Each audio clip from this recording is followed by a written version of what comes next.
कहानी है अदिति का पहला सावन। अदिति, तूने हरी चूड़ियां जो उस दिन देखी थी ना, मैं आज ले आई तेरी साड़ी के साथ, बहुत अच्छी लगेंगी। और कुछ चाहिए बेटा? अगर याद आए तो एक काम करना, फोन कर लेना। पापा की ट्रेन 7 बजे है। माँ सुनो ना, जरा छोटी को फोन दे दो, कुछ जरूरी बात करनी थी। हाँ रुक, आवाज लगाती हूँ। ये छोटी तो इस 2 कमरे के घर में ही खोई रहती है। पूरा दिन बोलो तो ये मोबाइल पर निकाल दे। मुझे तो समझ नहीं आता इस फोन में ये लड़की करती क्या है। ये लो, तुम्हारी दीदी है फोन पर, बात करो। माँ छोटी को फोन पकड़ा देती है। दूसरी तरफ से आवाज आता है, हेलो। छोटी, जो बोल रही हूँ ध्यान से सुनना। माँ वही है या चली गई? यहीं सामने खड़ी है। क्या हुआ? तू उनसे थोड़ी दूर चली जा। देख पापा को तू किसी तरह यहाँ आने से रोक दे। छोटी, जो अपने माँ से थोड़ी दूर जाने की कोशिश कर रही थी, उसके पैर रुक जाते हैं। एक अजीब सा अनहोनी का उसे एहसास होता है। दीदी, ऐसा क्यों बोल रही हो? ये पहला सावन है तुम्हारा शादी के बाद। ये तो पहली हरियाली तीज है तुम्हारी ना।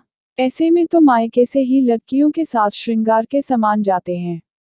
एक बात पूछूं, वहाँ सब ठीक तो है ना? इस प्रश्न ने अदिति के आंखों को आंसू से भर दिया।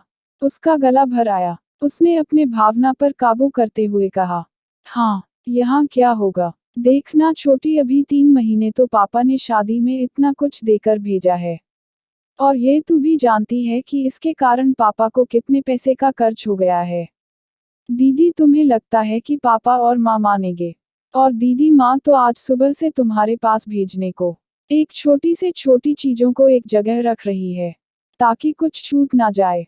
थोड़ा रुककर फिर बोलती है, दीदी पता है माँ सुबह से एक पैरों पर दौड़ रही है और क्या बोल रही है। अदिति को बचपन से हरियाली तीज बहुत पसंद है। सावन आते ही उसका शुरू हो जाता था, माँ मुझे मेहंदी लगानी है, माँ मुझे हरी चूड़ियां ला दो ना। हर साल सावन में तुम्हारा हरे रंग का सलवार सिवाना।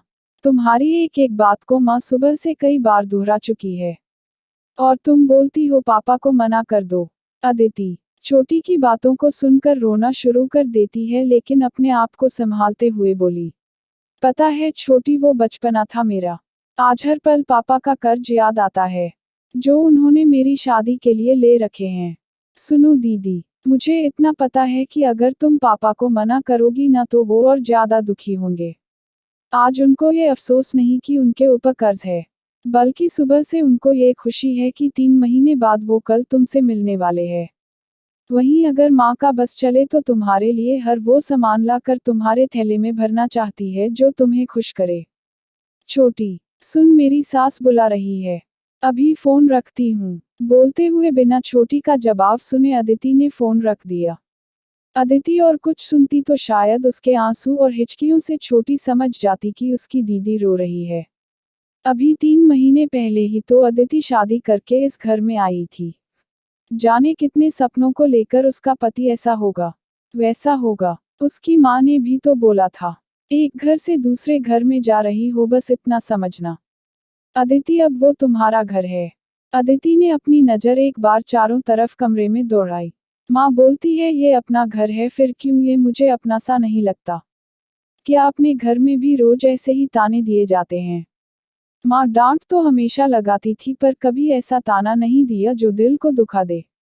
अदिति को अपना पहला दिन याद आ गया, जैसे वो दुल्हन बनकर घर आई थी। अपने कमरे में जाकर बैठी ही थी कि उसकी सास की तेज आवाज ने उसका ध्यान खींच लिया था। उसे आज भी याद है उसके द्वारा सास का बोला हुआ एक एक शब्द, हे भगवान, हम तो इस शादी में पूरी तरह ठगा गए। एक ढंग का सामान नहीं दिया है इसके घर वालों ने। अदिति के कान में ये शब्द कोई जहर से कम ना लगे थे। उसने अपने पिता और भाई को एक एक सामान के लिए घंटों भाग दौड़ करते देखा था। उसे बहुत अच्छे से याद है उसके भाई ने कहा था, हम तो अपनी बहन को सबसे अच्छा हर सामान देंगे, क्योंकि हम दहेज सोचकर नहीं दे रहे हैं, हम तो ये सोचकर दे रहे हैं कि अपनी बहन को दे रहे हैं। उसके पापा ने तो शायद उसके जन्म लेते ही एक एक कर पैसा जोड़ना शुरू कर दिया था, ताकि बेटी की शादी में कोई कमी न रह जाए।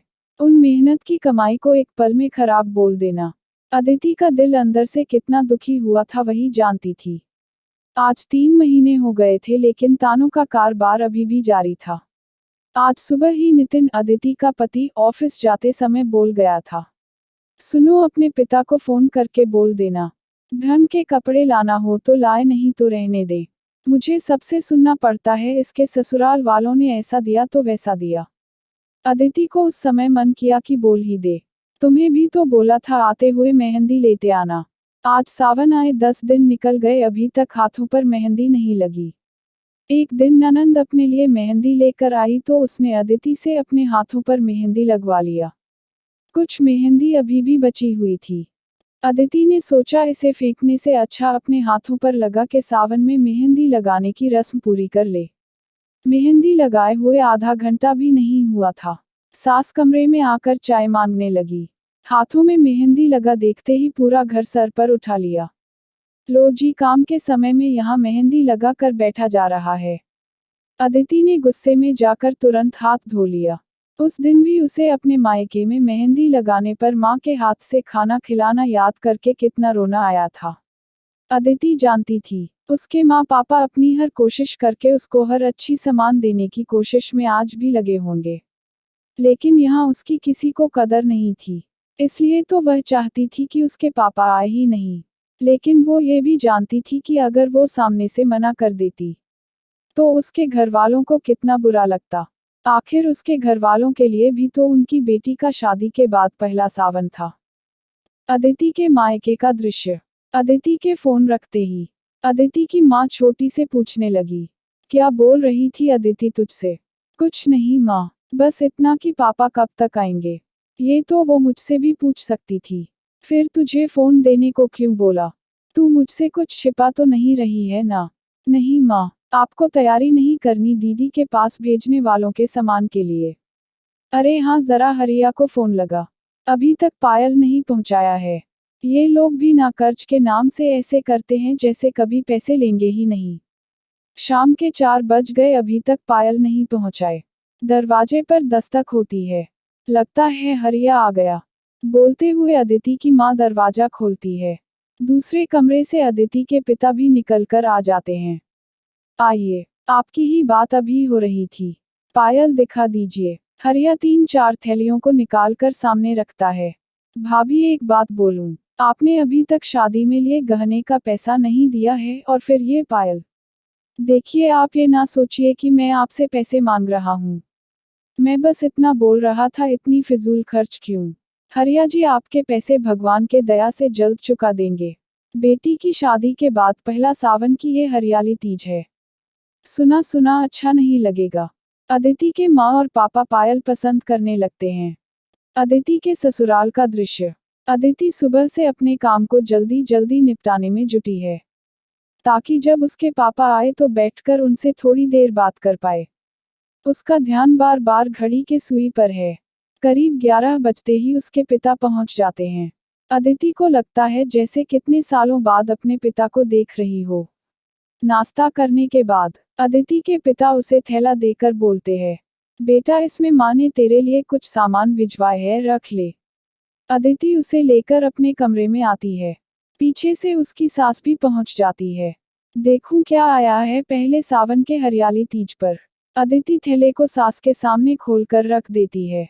शादी के पहले सावन पर कौन चांदी का सामान भिजवाता है?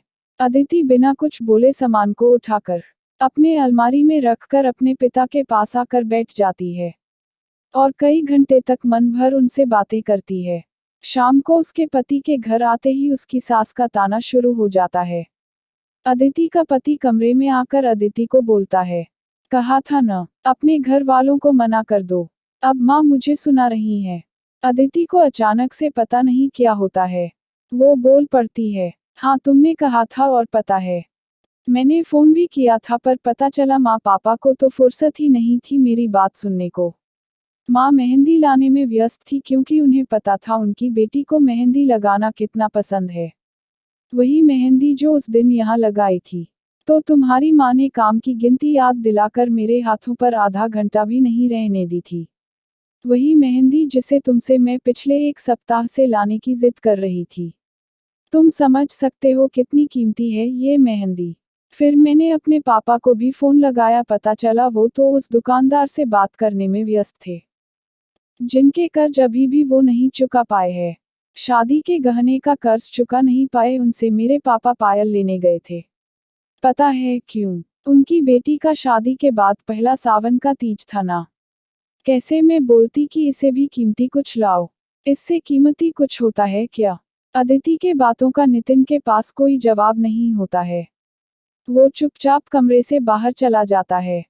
हरियाली तीज वाले दिन घर में सुबह से अदिति शाम की पूजा की तैयारियों में व्यस्त है। दिन भर तैयारियों के बाद शाम का समय आ गया। अदिति नहाकर तैयार होने जाती है।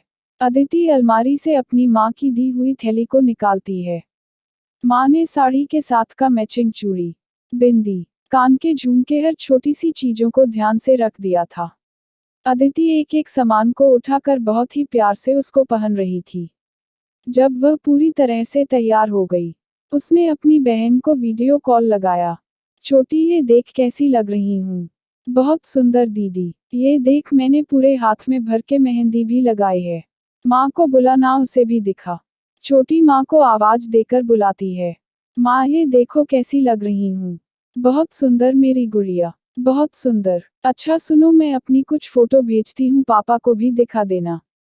हाँ भेज देना मेरी गुड़िया, और आज अपनी नज़र उतार देना। इतनी सुंदर दिख रही है, मेरी ही नज़र ना लग जाए। अदिति माँ को अपनी मेहंदी भी दिखाती है। माँ के आंख में खुशियों की चमक देखते बनती है।